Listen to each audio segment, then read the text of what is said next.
자, 이 시간 우리 함께 우리 읽은 마태복음 4장 23절에서 5장 2절까지의 말씀을 가지고 우리 지금까지 마태복음 4장을 통해서 가스펠 비긴즈라는 주제를 가지고 이렇게 말씀을 나눴었는데요. 근데 오늘부터는 이제 마태복음 5장으로 들어가면서 산에서 제자들에게 하신 말씀이라는 주제를 가지고 나누고자 합니다. 그래서 오늘 우리 첫 번째 시간인데요. 오늘 우리 말씀의 제목이 교회의 성장보다 더 중요한 게 있습니다. 교회의 성장보다 더 중요한 게 있습니다. 라는 말씀의 제목으로 은혜 누리고자 합니다. 자, 우리 자유 계신 분들, 우리 함께 또 이렇게 서로 축복하며 인사할까요? 우리 방금 불렀던 이 특송의 가사 내용처럼 늘 성령님과 동행하시라고, 성령 충만하세요 라고 서로 축복하며 인사하도록 하겠습니다. 자, 시작. 성령 충만하세요. 할렐루야. 성령 충만하시기 바랍니다. 온라인으로 예배 드리시는 분들도 오늘 또 예배를 통하여 성령 충만 받을 수 있는 귀한 은혜 누렸으면 좋겠습니다. 제가 우리 교회 소식 때 제가 이제 이번 주 중에 우리 또 이렇게 교회 개척하시는 목사님들 대상으로 하는 이 세미나에 참석을 한다고 말씀드렸었잖아요. 대개는 우리 교회 개척 관련된 이 세미나를 하면 솔직히 지금 이제 한국 교회에서 진행되는 여러 가지 프로그램들 아니면 이렇게 세미나를 보면 대부분은 어떻게 하면 교회의 이 전도를 단기간에 할 수 있는가, 아니면 교회의 무슨 양육 프로그램에 관련된 그런 세미나는 많이 하는데, 근데 이제 이런 세미나는 되게 좀 드문 세미나거든요. 그러니까 기존 우리 한국 교회에 계시는 좀 이렇게 선배 목사님들이 아직까지도 하나님께서 선교를 하시고자 함에 있어가지고 가장 주님이 기뻐하시고 원하시는 방법은 교회 개척이라고. 왜냐? 이 서울시만 하더라도, 이 큰 도시만 하더라도 많은 교회들이 있고 예수 믿는 사람들이 있다고 하더라도 비율로 따지면 많이 잡아야 20%가 채 되지 않거든요.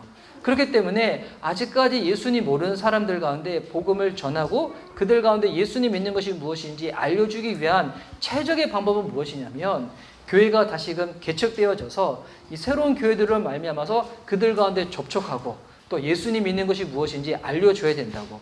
그래서 이런 취지로 인해 가지고 큰 교회 목사님들이 그 교회에 있는 사역자들을 준비시켜서 분리 개척도 시키고, 아니면 저처럼 아예 그런 연구 없이 개척한 사람들 같은 경우는 개척이 얼마나 주님께서 기뻐하시는 것이고 개척함에 있어가지고 가장 필요하고 중요한 것이 무엇인지 알려주는 그런 시간이거든요. 그래서 이제 봄에도 갔다 오고 난 다음에 제가 개인적으로 위로도 많이 받고 도전도 많이 받고 그랬었는데, 또 이번에는 또 주제가 복음이라고 합니다. 그래서 이 섬기는 목사님 통해서 저희가 이제 먼저 이렇게 주중에 이 조별로 먼저 이렇게 줌으로 온라인으로 한번 모임을 가졌었는데, 그때 목사님이 이런 얘기를 하시는 거예요. 이 복음에 관련돼 가지고 세미나를 하면 많은 목사님들이 그 세미나를 통해 가지고 당혹감을 많이 경험하신다고. 왜냐? 목사님들이 주일마다 복음에 대해서 나누고 설교하고 가르치시는 분인데, 근데 그 세미나를 딱 참석하면 내가 복음을 몰랐던 사람이었던가, 내가 복음에 대해서 파편적으로만 알고 있던 사람인가, 이런 딱 이렇게 현실에 맞닥뜨리게 되면서 마음에 되게 당혹스러움과 어려움을 경험하게 되신다는 거예요. 근데 제가 예전에 그런 경험을 한번 한 적이 있었거든요. 30대 초반에 어느 단체의 훈련에 참석했었다가 내가 정말 복음을 몰랐던 자였구나, 내가 복음을 말했지만 실제로 복음을 살아내지 않았던 자였구나, 이 부분을 경험했을 때 정말 큰 충격을 받았지만 오히려 그 충격으로 인해 가지고 저의 이 신앙과 사역의 삶에 너무나 큰 중요한 모멘텀에 기회를 맞았던 적이 있었거든요. 그래서 그런 기대하는 마음을 가지고 이번 세미나에 참석을 하는데, 근데 이제 개척하신 목사님들 보면 이상적으로는 그런 이제 다들 마음들이 있잖아요. 하나님이 나를 통하여서 거룩한 부르심을 허락하셔서 교회를 개척하게 하셨다.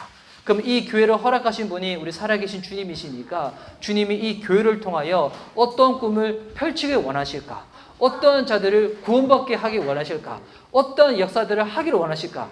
이것에 대한 다 좀 이상적인 그런 마음과 목표들을 두고 있지만, 그런데 눈을 낮춰가지고 현실을 딱 바라보면 어떠한가? 개척교회 목사님들 딱 만나고 또 그런 분들 딱 만나면 처음에는 그런 이야기를 꺼내기가 참 이렇게 쉽지 않다가 약간 좀 이렇게 관계가 약간 형성되어지고 분위기가 무르익으면 그다음부터는 현실적인 이야기들이 다 나오거든요. 지금 같은 시기 가운데 교회를 개척해서 성공한다는 것, 뭐 거의 이게 불가능한 이야기거든요. 요즘은 이게 통계적으로도 보면 기독교가 갈수록 줄어들기도 하고 개척되어지는 교회보다도 문을 닫는 교회들이 훨씬 많은 그것이 지금의 현실인데, 이런 현실 가운데 교회를 개척을 했다. 그럼 많은 목사님들이 결국 딱 부딪히는 부분은 뭐냐면, 현실적으로 이 가족에 대한 부분들, 교회를 꾸려감이 있어가지고 우리가 또 최소한 필요한 또 재정적인 부분들이 있잖아요. 그런 부분들을 목사님들이 어떻게 마련을 하고 있는가, 그런 이야기들이 참 쉽지는 않지만 나오게 되거든요.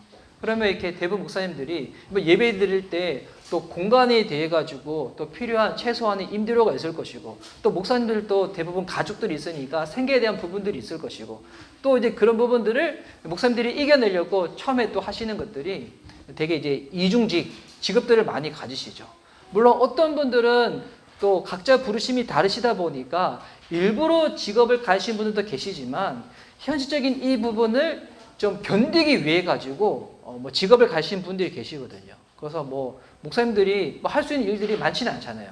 대부분 보면 뭐 대리기사를 하시든지, 아니면 제가 아시는 목사님 중에서 좀 지방의 시골에 계신 분들은 그런 이렇게 그 단위에서 지역 단체에서 하는 그런 이렇게 뭐 장애인들이나 노인분들 이렇게 도와주는 그런 일들을 하시든지, 아니면 되게 사모님들이 이렇게 뭐 알바를 하시든지 일을 하시면서 그런 현실적인 부분들을 이겨내면서 주님이 내게 주신 이상적인 부분을 내가 그것을 실천할 때까지 이거를 잘 견뎌야지, 이겨내야지 라고는 하는데, 근데 이제 뭐 저도 그랬지만 저는 이렇게 작년에 개척하고 1년이라는 시간이 좀 지나니까 그나마 마음이 조금 편해졌는데, 제 주변에 계신 분들, 목사님 중에서는 정말 어려우신 분들이 많이 계시거든요. 다른 게 어려운 것이 아니라 하나님이 내게 꿈을 안 주셨다, 비전을 안 주셨다, 이것이 어려운 것이 아니라 그와 같은 마음에 뜨거운 갈망하는 마음이 있는데 당장 눈을 떠서 현실을 보니까 막막한 거예요. 답답한 거예요. 여기서 어떻게 내가 이겨내고 버텨내는가. 그래서 제가 예전에 주일 예배 때 한번 영화를 한번 소개해 드린 적이 있었는데, 이 영화 중에서 이 개척교회 목사님이 주인공인 영화가 흔치가 않잖아요. 근데 영화 중에 기도하는 남자라는 영화가 있어요. 근데 그 영화에 있는 주인공이 누구냐면 개척교회 목사님이거든요. 또 그 사모님이랑 뭐 그런 이야기들이 나오는데, 물론 내용 자체가 뭐 이렇게 밝고 막 이렇게 소망적인 이야기는 아니에요. 약간 어두운 이야기도 하고, 물론 결과적으로는 봤을 때는 그 목사님이 뭐 교회에도 약간 이렇게 좋은 공간으로 옮겨서 이렇게 사역을 하시는 그런 내용들인데, 근데 이제 하여튼 좀 뭐 현실적이고 어려운 이야기들이 많이 있는데, 그래서 이제 그래서 목사님들이 개척교회 하는 목사님들 서로 만나면 이런 부분들 나눠봤자 마음들이 다들 이렇게 어두워지다 보니까 나중에는 이런 이야기들은 잘 나누지 않고 어떤 이야기를 하냐면 좀 이게 취미 이야기들, 아니면 뭐 그런 이야기들과 상관없는 다른 이야기들을 하면서 분위기 전환들을 많이 해보려고 하거든요. 여러분, 그래도 분위기 전환되는 게 잠시뿐이지 일시적이지, 현실 어떻습니까? 현실이 도망가지는 않잖아요. 늘 우리 가운데 있잖아요. 이게 사역자만 그런 것이 아니라 우리가 그리스도로서 살아가는 우리의 삶 역시도 그렇지 않습니까? 여러분이 가정에서, 직장에서, 이 사업 터전에서 일할 때 주님이 나를 그리스도인으로, 예수님의 제자로 부르셨는데, 근데 막상 주님의 성품대로, 주님의 마음으로 살아가야 되는 걸 알면도 불구하고 순간순간 그러지 못한 모습들이 나오잖아요. 그리고 익숙하고 편안하고 만만한 그런 분위기 가운데서 나도 모르게 올라오는 그 옛된 성질과 성품들이 확 올라오잖아요. 근데 그때는 내가 감정에 너무 그래가지고 했다가 나중에 고요한 시간에, 혼자 있는 시간에 그 모습을 딱 회상을 하면서 마음이 또 무너지죠. 내가 그때 왜 그랬을까? 그리고 딴 것이 아니라 내가 내 모습 볼 때 너무나 부끄럽고 하나님이 나 같은 자 모습 볼 때 마음이 어떠실까? 이게 하여튼 이 현실을 살아가는 우리 그리스도인들의 이 피할 수 없는 부분이기도 한데, 근데 이런 현실적인 생각을 하다가, 고민을 하다가 성경을 딱 보면, 근데 주님은 늘 우리들 가운데 다른 말씀을 하시는 거예요.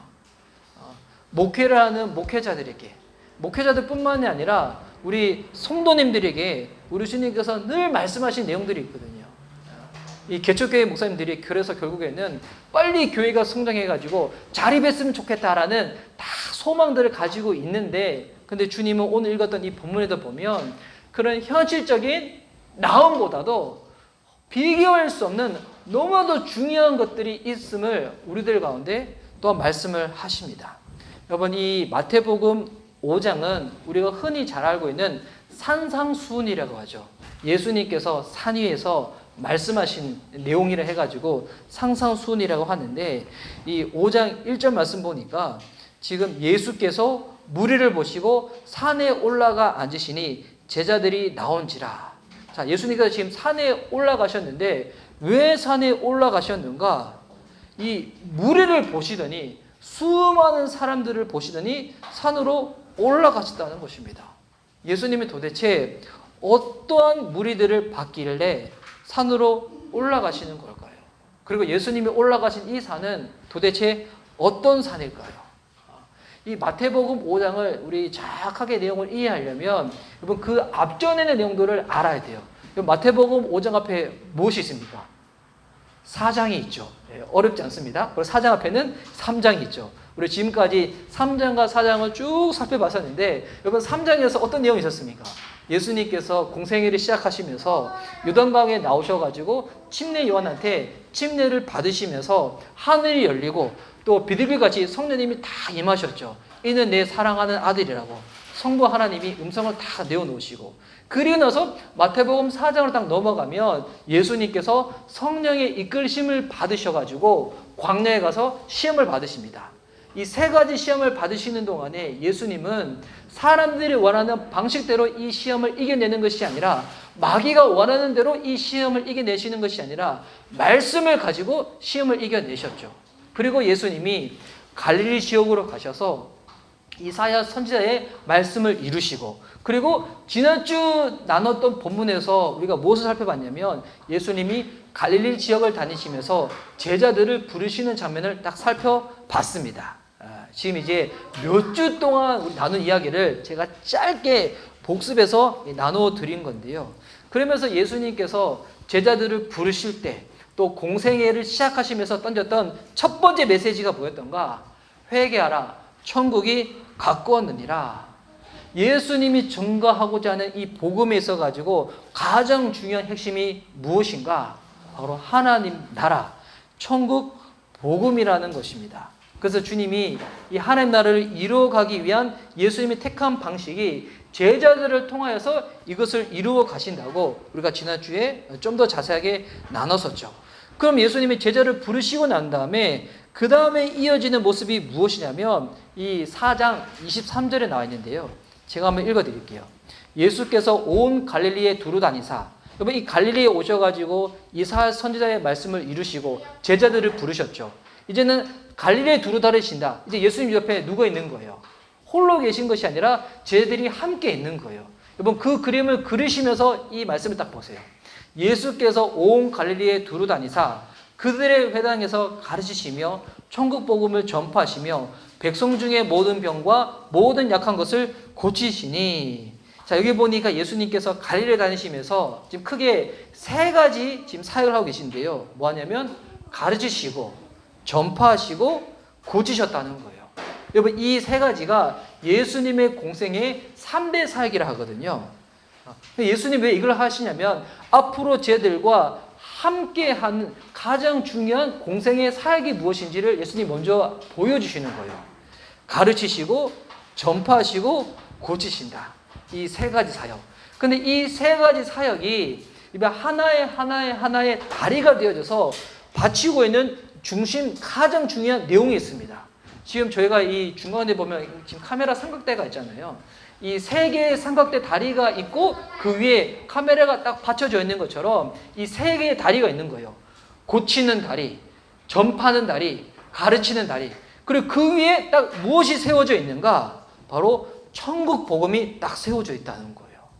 그러니까 하나님 나라의 복음, 예수님이 가르치는 이 주된 내용, 이것을 위해 가지고 예수님이 하나님 나라를 가르치시는 거예요. 가르치시고 난 다음에 이 복음 안에 거할 수 있도록 전파하시는 것은 뭐냐면 예수님께서 그들 가운데 설득하시는 거거든요. 믿을 수 있도록 도와주시는 거죠. 그리고 모든 병과 모든 약한 것을 고치셨다는 거예요. 이거는 육적인 질병과 아픔을 고치시는 것뿐만이 아니라 그 안에 담겨져 있는 예수님의 그 진의는 뭐냐면 하나님 나라 안에 거하는 자들은 전인적인 치유와 회복이 일어난다는 거예요. 여러분 예수님 믿어보시기 바랍니다. 우리 몸에는 약한 것들이 고쳐지는데 이것이 육적인 질병뿐만이 아니라 여러분 우리 안에는 감정적인 부분들, 우리 관계적인 부분들, 영적인 부분들이 어떻게 됩니까? 치유가 일어나게 되죠. 회복이 일어나게 되죠. 그래서 여러분 진짜 예수님 잘 믿잖아요. 어떻게 되어지는가? 그 사람의 성격이 변화되어져요. 성격이 변화되어진다는 게 확 사람이 달라지는 것이 아니라 그 안에 담겨져 있었던 주님이 허락하셨던 그 고유한 그 장점들이 발견되어지기 시작하고요. 그것이 이제는 내 삶 가운데 나타나기 시작한다는 거예요. 예전에는 내가 너무나 어두운 기질이었는데 나는 무엇을 생각하더라도 늘 부정적으로 생각하고 나쁘게 생각하고 안 될 것만 생각했는데 근데 예수님 믿고 난 다음부터는 안 되는 이유들만 찾아가는 것이 아니라 하나님이 나의 아버지 되시기 때문에 그분이 행하실 것을 바라보면서 믿음 가운데 되어질 수 있구나, 이루어질 수 있구나, 할 수 있구나 이런 부분들로 찾아가게 되는 거예요. 그러면 이게 세상에서 말하는 뭐 긍정적인 효과, 뭐 체면의 효과, 뭐 플라시보 효과 이런 게 아니라 정말 하나님이 나의 아버지임이 발견되어지고 난 다음에 내가 그와 같이 홀로 막 힘겹게 살아가는 존재가 아니구나. 주님이 나의 모든 것 되어주시고 나를 도와주시는 분이구나. 이게 현실적으로 확 믿어지니까 깨달아지니까 이 삶의 모양과 방식들이 달라지게 되는 것이거든요. 그래서 예수님이 주의 나라 복음, 하나님 나라 복음, 천국 복음을 딱 전파를 하시면서 가르치시는 사역, 전파하시는 사역, 고치시는 사역을 하는데 근데 이 세 개 사역을 딱 하면 아직 예수님을 경험하지 못하신 분들은 무엇에 관심이 있을까요? 무엇에? 예수님이 전하고자 하는 그 가르침에 관심이 있을까요? 천국 복음에 관심이 있을까요? 아니겠죠. 사람들은 무엇에 관심이 있냐면 당장의 나의 아픔과 나의 유익에 도움을 주는 것 가운데 관심을 가지게 되는 거잖아요. 여기 이제 우리 교회에 와서 함께 예배 드리시는 분들 중에서 어렸을 때부터 모태신앙이어서 교회 다니는 것이 익숙해서 오신 분들도 계시겠지만 중간에 예수님 믿어서 오시는 분들 중에서 이제는 내가 내 인생의 궁극적인 의미를 한번 찾아봐야 되겠어. 그래서 철학책 찾아보고 여러 가지 많은 이 종교 수업들 찾아보다가 모든 것을 비교하고 분석해 봤더니 그나마 가장 고등적인 종교가 기독교구나. 나는 이제는 기독교를 택해야 되겠다. 이렇게 해서 교회 오시는 분들, 막 1000명 있다고 하면 과연 그 중에 몇 명 정도 될까요? 그렇게 교회 오신 분들은 정말 퍼센테이지가 적을 거예요. 여러분 대부분 교회 참여 어떻게 올까요? 어떻게 올까요? 이 내 안에 올라오는 이 되게 심미적인 이유 때문에 오는 거거든요. 내가 마음이 어렵든지 아니면 내가 마음이 없는데 누군가의 관계 때문에 오라고 해서 가든지. 제가 이제 아침에 재미있는 영상을 하나 봤어요. 목사님이 아침부터 영상 보고 되게 웃기잖아요. 원래는 다른 교회 주일 예배 영상을 보려고 딱 보다가 밑에 유튜브 중에서 어떤 거 떴냐면 제가 잘 아는 그 연예인분을 통해 가지고 전도받으신 분이 있는데 그분이 어떻게 교회를 나가시게 됐는지 그것이 딱 뜬 거예요. 이제 그 개그우먼 중에서 송은혜 씨가 있잖아요. 이 송은혜 씨가 크리스찬인데 그분이 어떻게 예수님 믿게 되었는가? 또 그분의 어머니는 원래 독실한 불교 신자였는데 지금은 새벽 예배를 한 번도 빠지지 않는데요. 근데 어떻게 교회를 하게 됐냐면 이 송은혜 씨가 연예인이다 보니까 그래도 어디 공개된 장소에 가면 많은 분들이 이분을 되게 의식하고 주목을 하잖아요. 그런데 이제 이분을 이끌었던 한 분의 배우분이 있는데 그분이 예전에 교회를 다녔을 때 그 교회가 시장 안에 있는 교회였대요. 그 상가 2층에 있는 교회. 여기에 교회를 딱 가서 예배를 드리고 난 다음에 예배 이후에 되게 교제를 하잖아요. 이 교제를 해서 사람들이 자기들이 나눔을 딱 하는데 송은혜 씨를 전혀 의식하지 아니하고 그냥 자기들이 이야기를 하는 거예요. 자기들의 이야기를 하면서 힘든 이야기들, 아픈 이야기들 하는데 근데 그 이야기를 듣는데 송은혜 씨가 자기 이야기도 아닌데도 불구하고 눈물을 펑펑 흘렸다는 거예요. 눈물을 펑펑 흘렸다는 거예요. 내가 왜 이러지? 너 너무 오래다는 거야. 야, 이거 보니까 여러분 이 교제의 중요성이 그겁니다. 예. 처음에 예배 와서 설교 시간에 이 막 말씀 들을 때는 내용 어렵잖아요. 뭐 여기 나온 지명도 잘 모르겠고 무슨 얘기하는지 잘 모르겠고. 그런데 우리가 살아가는 일상 이야기를 딱 나눌 때 그때 송은 씨 마음이 딱 무너져가지고 그 다음부터 교회를 다니기 시작하시고 성경을 믿기 시작하시고 지금은 본인이 힘든 거 일 때마다 신앙을 가장 많이 의지하고 기댄다고 이렇게 이야기를 하시는 거예요. 그럼 이처럼 교회에 처음 오시는 분들이 처음부터 이 종교나 기독교나 하나님에서 알아서 오는 것이 아니라 각자 본인의 삶에는 형편과 마음의 어려움 때문에 교회를 찾아올 수 있는 거잖아요. 아니면 나를 아껴주는 누군가의 사람이 이게 나를 끌고 가가지고 교회에 올 수가 있는 거잖아요. 이처럼 처음에 교회에 올 때는 많은 사람들이 나의 삶에 유익이 되는 부분이 있어가지고 누가 도움을 줄 수 있는가 딱 보니까 예수님 그때 당시에도 예수님이 내 삶의 유익에 도움을 줄 수 있는 힘을 가지고 있는 분이구나. 그래서 사람들이 예수님을 쫓기를 딱 시작했는데 근데 중요한 것은 처음에는 그렇게 시작한다고 할지라도 나중에 어떻게 되겠습니까? 이 세 개의 다리가 받치고 있는 하나님 나라 복음에 대해서 마음이 다 이렇게 충돌이 일어나야 되는 거잖아요. 그런데 많은 사람들이 눈이 딱 가려져가지고 내가 필요한 돈만 계속 찾아가려고 하다 보니까 예수님이 이 마음이 좋지가 않으신 거예요. 이 복음서에 읽다 보면 그 가장 대표적인 그런 사건이 뭐냐면 오병이어거든요. 예수님께서 물고기 5마리와 떡 2개로 많은 사람들을 오병이어 물고기 5마리 아니죠. 떡 5덩이와 물고기 2마리로 성인 남자 5,000명 아마 더하면 한 2만 명 되는 사람들을 먹이시는 거였는데 그렇게 수많은 사람들이 예수님의 기적을 경험하고 난 다음에 더 많은 사람들이 예수를 막 쫓아가기 시작하거든요. 근데 예수님이 어떻게 합니까? 그 자리를 피해버리시거든요. 지금으로 따지면 우와 교회 부흥했다. 교회에 성장했다. 막 사람들이 그러실 건데 근데 예수님은 그런 자리를 피해버리시는 거예요. 근데 오병이어의 사건이 일어나기 전에 먼저 일어났던 사건이 뭐냐면 바로 오늘 읽었던 이 본문의 내용입니다. 예수님이 이렇게 하나님 나라에 대해서 가르치시고 전파하시고 모든 병과 모든 약한 것을 고치시니까 어떤 일이 생기는가? 24절 말씀 보니까 그의 소문이 온 수리아에 퍼진지라 사람들이 모든 앓는 자 곧 각종 병에 걸려서 고통당하는 자 귀신 들린 자 간질하는 자 중풍병자들을 데려오니 그들을 고치시더라. 당신은 뉴스가 있는 것도 아니잖아요. 뭐 지금처럼 막 이렇게 인스타 올려가지고 각자 소식을 막 서로 알아볼 수 있는 것도 없고 막 유튜브도 없는데도 불구하고 예수님 행하신 능력이 얼마나 엄청난 그때 당시에 획기적인 일이다 보니까 이와 같은 이야기들이 갈릴리 지역뿐만이 아니라 다른 지역까지도 막 퍼지는 거예요. 특별히 24절에 보니까 온 수리아에 퍼졌다고 나오잖아요. 여기 수리아 지역 어디냐면 예수님 계셨던 지역에서 위쪽의 지역이거든요. 그래서 우리 지도를 보시면 밑에 영상으로 보시는 분들은 보니까 제가 확인해 보니까 잘 안 보이던데 보면 지금 예수님이 지금 계신 곳이 이 갈릴리 지역이거든요. 이 초록색인데 그 소문이 어디까지 퍼졌는가? 수리아 지역이 이 지역이랑 이 지역이거든요. 이 지역에 누가 편지 보낸 거 아니에요? 카톡 한 거 아니에요? 인스타 한 것도 아닌데도 불구하고 막 소문이 퍼지기 시작했다는 거예요. 그랬더니 어떤 사람들이 모이기 시작하는가? 보니까 병에 걸려가지고 고통당하는 사람들, 귀신 들린 사람들, 간질하는 사람들, 중풍병자들이 막 예수님께로 고침을 받고 싶어서 딱 오는 거예요. 이제 예수님이 막 전국적인 스타가 돼버리신 거예요.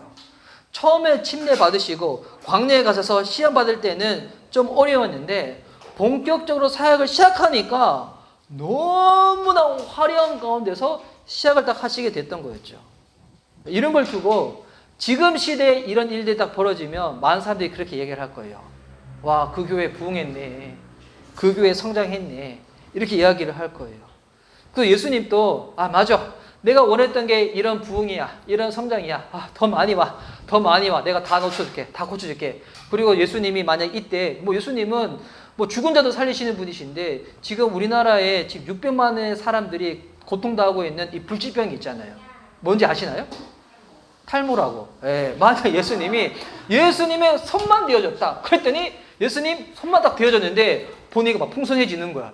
예수님 그림자만 밟았는데 보니까 막 털이 나기 시작하는 거야. 그러면 뭐 갑자기 막 이 땅에 있는 600만 명, 뭐 우리나라 사람들뿐만 아니라 전 세계에 있는 탈모인들이 막 그 교회에 막 주님이 저한테 그런 능력 주시면 저부터 막 나겠죠. 하여튼 막 수많은 사람들이 몰리기 시작하는데 우리로 지금 얘기하면 엄청난 부흥이죠. 엄청난 교회 성장인데 근데 예수님은 맞아 이거야 이거지 라고 하지 아니하시고 어떻게 하시는가? 이 5장 1절 말씀 보니까 예수님이 무리를 보시고 산에 올라가 앉으셨다는 거예요. 또 이 소문이 수리아 지역에만 퍼진 것이 아니라 다시 지도를 한번 펴주세요. 25절 말씀 보면 갈릴리와 데가볼리와 예루살렘과 유다와 요단강 건너편에서 수많은 무리가 따르니라. 예수님 당시 때에 이 지역을 나눈 거거든요. 보니까 데가볼리 그리고 예루살렘 강 건너편에 있는 이 베레아 이 온 지역에까지 예수님 소문이 다 퍼졌다는 거예요. 와. 그러니까 이게 몰려있는 사람들이 그냥 한두 명이 아닌 거예요. 진짜 뭐 수천 명, 수만 명이 예수님이 계시다고만 하면 그 지역으로 확 모이는 거예요. 확 모이는 거. 여러분 주님 안에서 능력을 겸해가지고 병 고침 받는 게 나쁜 건 아니죠. 주님이 행하신 능력이니까. 근데 중요한 거는 이 세 가지가 바치고 있는 핵심이 무엇인가? 천국 복음이고 하나님 나라인데 근데 지금 모이는 사람들은 본인들의 현실의 고통이 너무 아프다 보니까 그것까지 마음이 기울려고 하는 그와 같은 여력이 없는 거예요. 그럴 때 예수님이 어떻게 하시는가? 수많은 무리를 보시고 난 다음에 자리를 옮기십니다. 그것이 어디인가? 다시 우리 성경 말씀 우리 PPT로 보여주시면요. 산에 올라가 앉으시니 산에 올라가 앉으셨다는 거예요. 그런데 여러분이 재밌는 게 예수님께서 지금 행하시는 이 사건이 동일하게 기록되어 있는 게 누가복음에도 나와 있는데요. 근데 누가복음은 예수님이 어디서 말씀을 전했다고 나와 있냐면 누가복음 6장 17절에서 20절 말씀입니다. 제가 한번 읽을게요. 이거 되게 재미있는 장면인데 자, 예수께서 그들과 함께 내려오사 평지에 서시니 자, 예수님은 누가복음에서 어디 쓰셨다는 거예요? 평지에 쓰셨다는 거예요. 그 제자의 많은 무리와 예수의 말씀도 듣고 병고침을 받으려고 유다 사방과 예루살렘과 두로와 시돈의 해안으로부터 온 많은 백성도 있더라. 더러운 귀신에게 권한을 받은 자들도 고침을 받은지라. 온 무리가 예수를 만지려고 힘쓰니 이는 능력이 예수께로부터 나와서 모든 사람을 낫게 함이로라. 예수께서 눈을 들어 제자들을 보시고 이르시되 너희 가난한 자는 복이 있나니 하나님 나라가 너희 것임이요. 이어서 예수님께서 마태복음 5장에서 말씀하셨다. 우리가 흔히 얘기하는 산상수훈을 동일한 말씀을 딱 하시거든요. 누가복음에는 지금 예수님이 어디에 계시다고요? 평지에 있다는 거예요. 그럼 마태복음에는 예수님이 어디에 올라가셨다고요? 산에 올라가셨다는 거예요.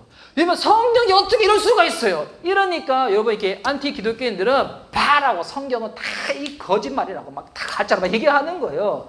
여러분 누가의 말이 맞는 거예요? 마태의 말이 맞는 거예요? 오늘 지금 심각한 일이 벌어진 거예요. 똑같은 사건을 두고 지금 성경이 지금 이 거짓말을 하는 것도 아니고 왜 이러는 걸까요?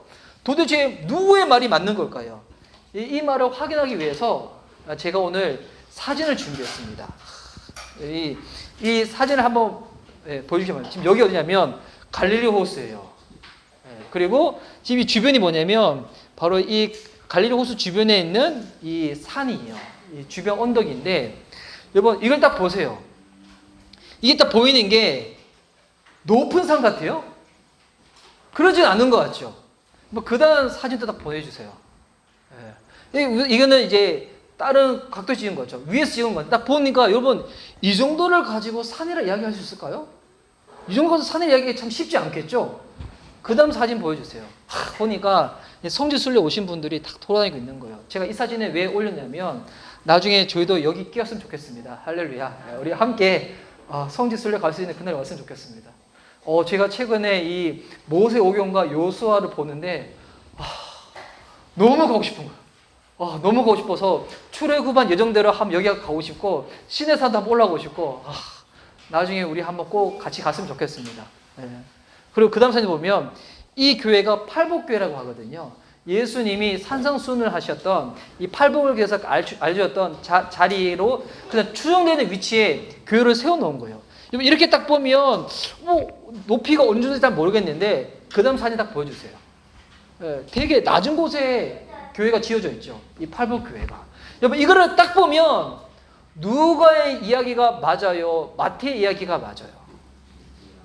네, 누가의 이야기가 맞는 거예요. 예수님이 지금 거의 평지와 같은 곳에서 말씀을 전하는 거예요. 여러분 오늘 화이트 다 준비하셨나요? 화이트로 여기 산 다 지우시기 바랍니다. 그러면 왜 마태는 예수님이 보니까 한 언덕 정도 되는 위치잖아요. 그런데도 이게 마태가 몰라서 그런 것도 아니고 마태가 혹시 예전에 등산하다가 산에 한번 질려버려가지고 그런 다음부터 나는 앞으로 절대로 등산 안 할 거야. 그 생각해가지고 마태한테는 이 정도의 언덕도 산이 되어버린 걸까요? 그건 아니겠죠. 예, 여러분 이제 좋은 계절입니다. 여러분 주님 안에서 은혜도 충만히 받으시고요. 좋은 날 가족 단위로 등산도 하시기 바랍니다. 할렐루야. 자전거도 좋고요. 그런데 왜 마태가 굳이 이곳을 산이라고 기록했을까요? 이게 이유가 있어요. 이 사복음서는 저자들이 주대에게 고려했던 대상들이 있었어요. 이 마가복음은 로마인들을 대상으로 해가지고, 누가복음은 당시의 이방인들을 대상으로 해가지고, 요한복음은 시간이 좀 지나고 난 다음에 쓰여졌는데 예수님이 정말 하나님의 아들인가 아닌가 이와 같은 논쟁이 붙었을 때 믿지 않는 불신자들 대상으로 해서. 근데 이 마태복음은 대상이 누구냐면 유대인들이 대상인 거예요. 그러니까 다른 사람들보다도 구약 성경에 대해서 더 많이 알고 있는 지식을 가지고 있는 사람들. 여러분 유대인들한테 산에서 말씀을 기록하였다, 산에서 말씀을 전파했다라고 딱 하면 바로 떠올리는 이미지가 있습니다. 이걸 이제 기시감이라 하잖아요. 이거 어디서 본 듯한데 이런 것들. 뭘까요? 산에서 말씀을 기록했다, 산에서 말씀을 전파했다, 딱 떠오르는 거. 예, 그렇죠. 한번 다 하시면서 여러분이 너무 이렇게 겸손하셔가지고 대답을 안 하셨다고 저는 생각합니다. 여러분 모세가 시내산에서 하나님의 율법을 받아서 기록을 하죠. 그래서 우리 십계명이라고 하고 모세가 돌 두 판에 딱 기록을 하잖아요. 산에서 말씀을 전파했다고 하면 유대인들이 바로 딱 떠오르는 것이 뭐냐면 하나님의 말씀이 지금 떨어지는 거구나. 모세가 율법을 받은 것처럼 주의 말씀이 우리들한테 딱 떨어지구나. 그리고 이것을 마태가 의도해가지고 기록을 하면서 예수님이 지금 전하는 이 산상수훈은 구약에는 율법을 완전히 폐해버리고 새로운 것이 주어지는 것이 아니라 이미 유대인들 가운데 주어진 하나님의 말씀인데 그들이 잘못 해석하고 오해해가지고 이것을 잘 모르다 보니까 주님께서 다시 이 부분들을 새롭게 알려주는 거예요. 그러니까 없었던 내용이 아니라 이미 있었던 내용인데 녹슬어버린 것을 예수님이 다시금 닦으시면서 광을 내시는 거예요. 그래서 산상수훈에 예수님이 이런 말씀하세요. 마태복음 5장 17절 말씀인데 제가 한번 읽어드릴게요. 내가 율법이나 선지자를 폐하러 온 줄로 생각하지 말라. 폐하러 온 것이 아니요 완전하게 하려 함이라. 이 산상수훈 안에 있는 내용이거든요. 예수님이 산에서 지금 말씀하실 때, 언덕에서 말씀하실 때 구약의 율법을 폐하시는 것이 아니라 모세를 통하여 주어졌던 그 율법에 대해서 너희들이 지금 오해하고 잘못 해석하고 잘못 대하고 있다 보니까 이것을 내가 더욱더 완전하게 하기 위해서 지금 말씀을 전한다는 거예요. 여러분 당시 이 유대인들은 하나님의 율법, 모세의 율법에 대해서 오해를 가지고 있었습니다. 바리새인들이 율법을 더욱더 연구하기 위해 가지고 처음에 시작한 것은 너무나 좋았었는데 나중에는 그들은 이 율법을 어떻게 하냐면 조건부로 만들어 버리는 거예요. 우리가 율법대로 살아야지만 신이 추구하는 무언가 지향점에 도달할 수 있다고 이걸 조건부로 바꿔버리는 거거든요. 그러다 보니까 이 율법에 대해서 그들은 오해하기 시작한 거예요. 그래서 예수님이 그들이 오해하고 있는 첫 번째를 알려주기 위해서 우리 다음 주에 살펴보겠지만 처음에 나눈 것이 뭐냐면 복에 대해서 나눠주시는 거예요. 복에 대해서. 여러분 한번 생각해 보세요. 구약 시대에 이스라엘 백성들이 율법을 지켰기 때문에 주님이 그들을 애굽에서 건져내신 겁니까? 그게 아니죠. 그들이 하나님의 구원을 받고 난 다음에 그리고 시내산에서 모세가 율법을 받은 거예요. 여러분, 이거 순서를 잘 기억하셔야 돼요. 우리가 착하게 살고 도덕적으로 살고 우리 윤리적으로 잘 살아가지고 구원을 받은 거예요? 그게 아니라는 거예요. 그래서 여러분, 이 상상수훈은 우리 예수님 믿는 사람들뿐만이 아니라 다른 종교의 사람들도, 예수님 안 믿는 사람들도 상상수훈은 많이 언급을 해요. 근데 어떻게 언급을 하냐면 도덕적으로 윤리적인 차원으로만 이야기를 하는 거예요. 근데 여러분, 예수님 믿는 우리들은 그렇게 대하면 안 됩니다. 여러분, 이거는 하나님이 말씀하셨던 율법의 정신은 계승은 하면서 예수님이 알리시고자 하시는 완전한 천국 복음에 대해서 그 복음을 살아낼 수 있도록 주님께서 우리에게 알려주시는 거예요. 우리가 이것을 행해야지만 구원을 받는 것이 아니라 주님의 은혜로 말미암아서 구원을 받았고 택함을 받은 하나님의 사람이기 때문에 하나님의 사람으로서 예수님의 제자로서 살기 위해서 주님이 우리에게 허락하신 말씀이라는 것입니다. 그래서 여러분, 이 상상수훈을 시작할 때 우리가 가장 중요해 봐야 될 대목이 오늘 1절에 있는데요. 이 상상수훈의 대상이 누구인가? 1절 말씀 제가 다시 한번 읽어볼게요. 예수께서 무리를 보시고, 이 이미지를 잘 그려보세요. 수많은 무리들이 지금 갈릴리 주변 바다에 막 모여있는 거, 호수에 모여있는 거예요. 무리를 보시고 산에 올라가셔가지고 언덕에 올라가셔가지고 딱 앉으시니까 제자들이 딱 올라온 거예요. 그리고 그 제자들을 보시면서 말씀하시는 게 상상수훈이라는 것입니다. 여러분, 이 상상수훈은 누구한테 하시는 말씀이에요? 예수님 안 믿는 사람이 아니에요. 제자들에게 하시는 말씀이라는 겁니다. 그럼 여러분, 누가 제자입니까? 우리 지난주에 나눴었죠. 누가 제자입니까? 예수님의 이 지난주에 4명의 제자들이 있었죠. 안드레, 그리고 베드로, 야고보, 그리고 요한. 이 4명이 어떻게 예수님의 제자 됐습니까? 시험 쳐서 합격해가지고? 아니면 그들이 뭐 남들보다도 키가 크고 머릿속 풍성하고 잘생겨서? 이런 거 아니었죠. 그럼 저 같은 사람은 아예 탈락이잖아요. 예. 얼굴은 뭐 그렇지만 좀 나머지 뭐 빈약하니까. 이런 것 때문에 그들이 제자된 거 아니죠. 왜 예수님의 제자가 된 겁니까? 은혜로 택함 받은 거잖아요. 여러분, 이거는 이유를 알 수가 없어요. 우리가 여러 가지 그냥 추정을 해볼 수는 있겠지만 이 주님의 은혜입니다. 주님이 그들을 택한 거예요. 여러분, 누가 제자인가? 주님의 은혜로 말미암아 택함 받은 저와 여러분이 예수님의 제자인 줄 믿습니다.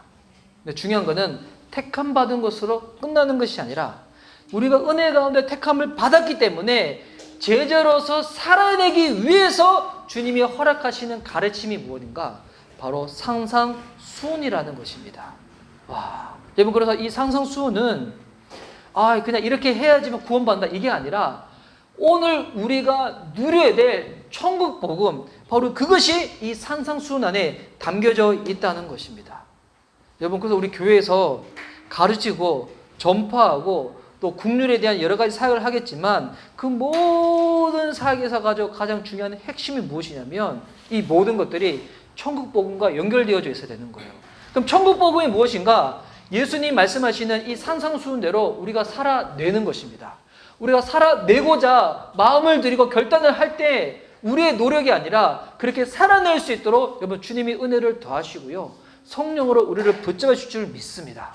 여러분, 이게 너무나 신비적인 일이에요. 여러분, 신비적인 게 병 고침만 받는 건 신비적인 일이 아니라 더 놀라운 신비적인 일은 뭐냐면 이제는 내가 하나님의 복음을 살아내는 거예요. 내 삶을 통하여 천국 복음이 이루어지는 겁니다. 여러분, 이것을 누릴 수 있는 저와 여러분 됐으면 좋겠습니다. 그래서 우리 앞으로 산에서 예수님이 제자들에게 말씀하신 이 내용을 가지고 상상수훈을 쭉 살펴볼 때마다, 여러분, 상상수훈을 볼 때마다 마음에 어려움이 와요. 왜?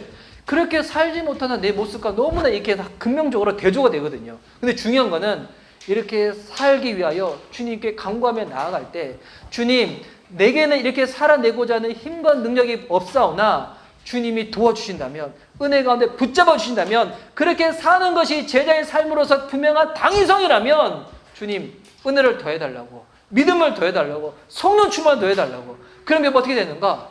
저와 여러분의 삶을 통하여 천국 복음이 이루어지는 놀라운 일들이 펼쳐질 줄 믿습니다. 아멘. 여러분, 그래서 오늘 이 설교 제목처럼 우리 미션 리바이벌 교회도 작은 교회라서 여러분, 목회자가 성장을 원하지 않는 목회자가 어디 있겠습니까? 저도 우리 교회가 성장됐으면 좋겠고요. 더 부흥했으면 좋겠고요. 더 커졌으면 좋겠습니다. 그리고 이런 현실적인 부분에서도 어려움 없이 그렇게 모든 것들에 있어서 꾸려져서 나갈 수 있는, 물론 지금까지도 주님이 그런 은혜를 주셨지만 앞으로도 그런 은혜를 계속 주셨으면 좋겠는데, 근데 그보다 훨씬 더 중요한 것이 있습니다. 무언가 저와 여러분이 예수 그리스도의 제자로 살아내는 것입니다. 저는 이 교회 개척하고 목회를 하면서 난 이것만큼은 하지 않겠다고 제가 지향하는 게 있어요. 지향이 아니라 지향하는 게 있는데, 그건 뭐냐면 우리 교회 성장을 위한 우리 30명 채워보게 합시다. 50명 채워보게 합시다. 전 이런 거 절대 안 할 겁니다. 왜냐면 이것 자체가 여러분 나쁘다고 저는 생각을 안 해요. 사람들마다 다 이렇게 성향이 다르니까 뭐 이런 것들 계획 세워놓고, 여러분 우리 2011년 2달 남았는데 2달 남은 동안에 우리 각자 한 사람씩만 존대해 봅시다. 그러면 우리 교회가 뻥튀기가 될 겁니다. 뭐 이게 왜 나쁜 거예요? 좋은 거겠죠. 그런데 저는 저의 연약을 알거든요. 이렇게 하셨을 때 주님이 허락하시는 것에 마음을 기울기보다도 너무나 비본질적인 가운데서 마음 빼앗겨서 그렇게 가리라는 저의 연약을 알기 때문에, 저는 우리 교회가 앞으로 막 현수막, 또 하여튼 이런 우주적인 현수막, 되게 전위적인 현수막 붙일 수 있겠지만 앞에 딱 해가지고 500명 주시옵소서, 막 1000명 주시옵소서, 전 이런 거 현수막 안 붙일 거예요. 왜? 제게는 그런 능력도 없을 뿐더러 저는 그런 것 쫓기보다도, 저는 만약에 붙인다면 어떤 거 붙일 것인가? 성경 통독합시다. 기도합시다. 주님을 더욱더 알아갑시다. 저는 이런 거는 붙일 거예요. 그런 것에 대해서는 뭐 올해뿐만 아니라 내년에도 계속 성경 통독할 거고요, 기도할 거고요, 그런 부분은 하겠지만, 이런 부분들 막 교회 자립을 위한 뭐 교회 뭐 이걸 위한 뭐 50명 채우기, 100명 채우기, 뭐 1000명, 저는 이런 건 안 할 거예요. 주님께서 우리들 가운데 훨씬 더 중요한 것이 있다고 오늘 본문을 통하여 우리에게 말씀하고 있습니다. 천국 복음을 알고요, 그 복음을 살아내는 것입니다. 그리하여 저와 여러분의 삶을 통하여 예수님이 공생애 때 행하셨던 가르치시는 사역, 그리고 천국 복음을 전파하는 사역, 또한 긍휼을 일으키는 사역, 이 사역들이 마음껏 펼쳐졌으면 좋겠습니다. 그것을 누렸으면 좋겠습니다. 그것을 행할 수 있는 우리 미션 리바이벌 교회 됐으면 좋겠습니다. 그 은혜 가운데 우리 산상수훈을 우리 앞으로 쭉 볼 건데요. 저는 너무 기대가 돼서 지금 흥분 가운데 있는데, 여러분 어떠신지 잘 모르겠어요. 말씀을 통하여 이 영적인 흥분을 경험할 수 있는 저와 여러분 될 수 있기를 주의 이름으로 축복합니다. 아멘.